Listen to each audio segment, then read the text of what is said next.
আজকে আমরা চলে এসেছি বিআরডিসিতে, বাংলাদেশ এগ্রিকালচার ডেভেলপমেন্ট কর্পোরেশন। আমাদের কৃষিতে এই বিআরডিসির অবদান কিন্তু অনেক বেশি।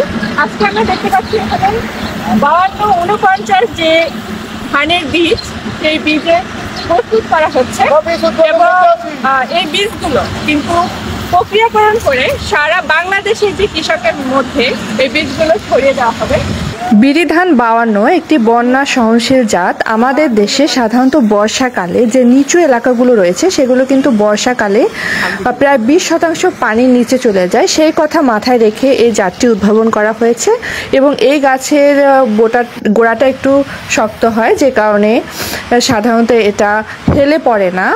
বিরি ধান 49 যে জাতটি, এই জাতটির চাল একটু মাঝারি মোটা এবং সাদা হয় এবং এই চালে প্রোটিনের পরিমাণ হচ্ছে 8.5%।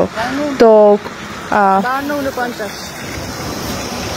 কিন্তু চাইলে এসে এই জায়গাটাতে ঘুরে যেতে পারেন এবং নিজে এসে দেখে। তো আজকের পর্যন্ত সবাই ভালো থাকবেন।